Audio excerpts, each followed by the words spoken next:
দর্শক, চ্যানেল ওয়ানের পর্দায় আপনাদেরকে আমি স্বাগত জানাচ্ছি। সাথে আছি জাকির হোসেন। আমি এই মুহূর্তে অবস্থান করছি দেশের সর্ববৃহৎ শিমুল বাগান, জয়নাল আবেদিন শিমুল বাগান, অর্থাৎ সুনামগঞ্জের তাহিরপুর উপজেলার মানিগাঁও গ্রামের এই শিমুল বাগানটি অবস্থিত। ফেব্রুয়ারি মাস আসার সাথে সাথে আমরা এই বাগানে আমরা দেখেছি প্রায় ৩,৫০০ গাছে কিন্তু এখন ফুল ফুটতে শুরু করেছে, অর্থাৎ বলা যায় এখন প্রায় ২,৫০০ গাছে কিন্তু একেবারে ফুলে লাল টকবগ হয়ে আছে। এখানে যেহেতু আজকে ছুটির দিন, দর্শনার্থীরা কিন্তু এখানে আসতে শুরু করেছে। যেহেতু অনেকেই এখন দুপুর অনেকেই আমরা জানি যে সুনামগঞ্জ এই তাহিরপুর উপজেলা যেহেতু পর্যটন অধ্যুষিত এলাকা, অনেকেই আমরা দেখেছি যে এই শিমুল বাগান ছাড়াও নীলাদ্রি, লাকমাছড়া এইসব এলাকায় যারা ঘোরাঘুরি শেষ করে যাওয়ার বেলায় এই শিমুল বাগানে কিন্তু অবস্থান করে। শিমুল বাগানে আমরা এই মুহূর্তে যেটা দেখছি, দর্শনার্থীরা কিন্তু প্রবেশ করছে দেশের বিভিন্ন প্রান্ত থেকে। পরিবার পরিজন নিয়ে কিন্তু দর্শনার্থীরা আসতে শুরু করেছে। যেহেতু আজকে ছুটির দিনকে উপলক্ষে করেও কিন্তু আমরা দেখছি দেশের বিভিন্ন প্রান্ত থেকে পর্যটকরা আসছে।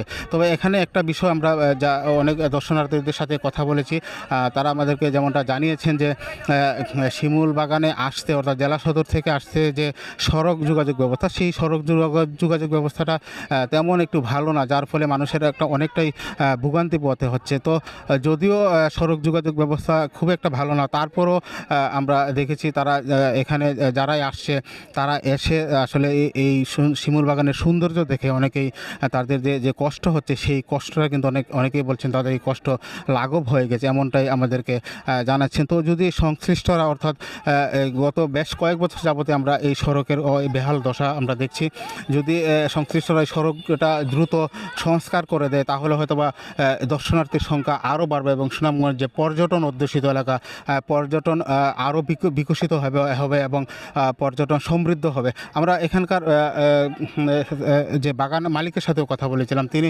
আমাদেরকে যেমনটা জানিয়েছেন এই বাগানকে আরও অন্যান্য বছরের তুলনায় আরও এবছর পরিপাটি করেছেন। অর্থাৎ আমরাও দেখেছি বাগানে বেশ কয়েকটি রাইডের, বিশেষ করে শিশুদের জন্য বেশ কয়েকটি রাইডের ব্যবস্থা করেছে এবং বাগানের ভিতরে বসার জন্য জায়গা করে দিয়েছে এবং স্যানিটেশন ব্যবস্থা আগে ছিল না, এখন এই বছর আমরা দেখেছি স্যানিটেশন ব্যবস্থা করেছেন বাগান মালিকের পক্ষ থেকে।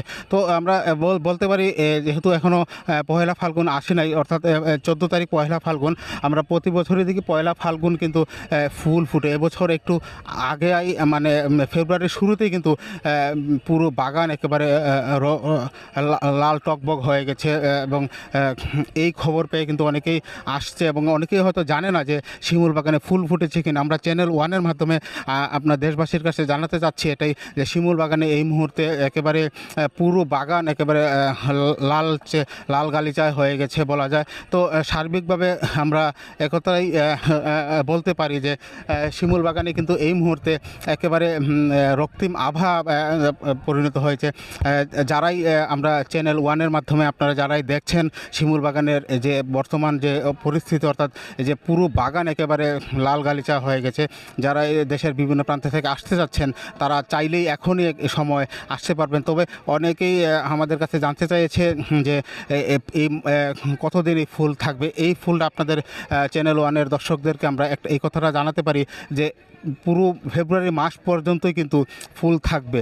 তো মার্চ মাসের প্রথম সপ্তাহ পর্যন্ত ফুল থাকার একটা সম্ভাবনা থাকে। আমরা বিগত বছরগুলোতে যখন দেখেছি এই সময়, অর্থাৎ মার্চের প্রথম সপ্তাহ পর্যন্তই কিন্তু ফুল থাকে। তবে ফেব্রুয়ারি মাসের ভিতরেই যারা আসতে যাচ্ছেন, ফেব্রুয়ারি মাসের ভিতরেই আসলে শিমুল বাগানের পূর্ণ যে সৌন্দর্য সেটা উপভোগ করতে পারবেন।